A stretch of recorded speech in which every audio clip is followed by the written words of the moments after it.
नमस्कारम. भरपूर लोकांना season change झाला की सर्दी कफचा प्रॉब्लेम चालू होतो. तर सर्दी कफ यावरती घरगुती उपचार म्हणून आपण एक आज विशेष असा पदार्थ बनवूयात. तर याचं नाव आहे बेसनचं दूध. आता दूध बनवण्यासाठी एक लोखंडाची कढाई आपण गरम करायला ठेवली आहे. त्यामध्ये आता आपण अर्धा चमचा गाईचं तूप घालूयात. तूप गरम झालं की त्यामध्ये आपण एक मोठा चमचा बेसन पीठ घालूयात. आता बारीक गॅस करून आपल्याला 1 ते 2 मिनिट बेसन पीठ छान भाजून घ्यायचं आहे. भाजत आलं की बेसन पीठचा कलर पण चेंज होतो आणि त्याला तूप पण सुटायला लागतं. नॉर्मली सर्दी कफ झाल्यावरती दूध पिल्यावरती अजून कफ वाढतो आपला. पण जर दुधामध्ये आपण असं बेसन पीठ मिक्स करून जर दूध बनवलं तर ते दूध कफ सुकवायचं काम करतं.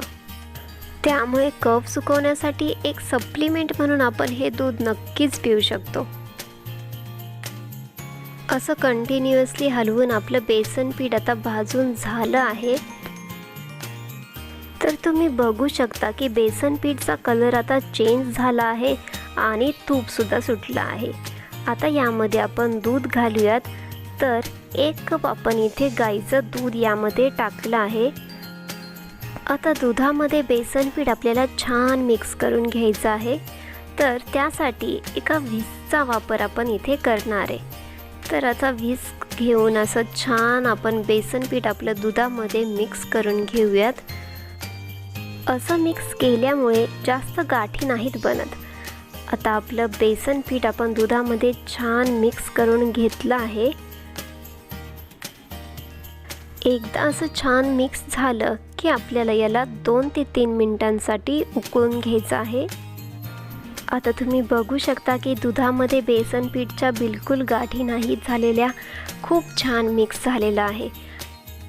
आता हे जे दूध तयार होईल ते तुम्ही नाश्त्याच्या आधी 1 तास पिऊ शकता किंवा मग नाश्ता झाल्यावरती 1 तासाने पिऊ शकता.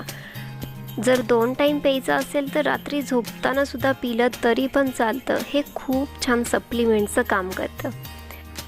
आता दुधाला छान अशी उकळी यायला लागली आहे. आता आपण यामध्ये हळद घालूयात. तर पाव चमचा साधारण आपण हळद घालूयात आणि 1 चमचा आपल्याला इथे खडीसाखरेची पावडर टाकायची आहे. आता हे दोन्ही सुद्धा आपण दुधामध्ये छान मिक्स करून घेऊयात. जर खूप जास्त प्रमाणामध्ये कफ असेल तर यामध्ये आपण अश्वगंधा पावडर सुद्धा टाकू शकतो. आता दुधामध्ये आपण हळद आणि खडीसाखरेची पावडर छान मिक्स करून घेतली आहे. आता दुधाची क्वांटिटी पण आपल्या कमी झाली आहे. म्हणजे 1 कप आपण दूध टाकलं होतं तर आता मोजलं तर ते पाऊण कप एवढंच भरेल. आता आपलं दूध तयार झाले. गरमागरम आपण दूध एका वाटीमध्ये काढून घेऊयात. चवीला तर हे दूध खूपच मस्त लागतं. मला तर सर्दी नसेल झाली तरीसुद्धा मी हे करून पित असते कारण मला हे खूप आवडतं. आता तुम्ही जर बघितलं तर दुधाची आपल्या थिकनेस खूप छान अशी झालेली आहे. तुम्हीसुद्धा हे दूध नक्की बनवून बघा, तुम्हाला पण खूप आवडेल.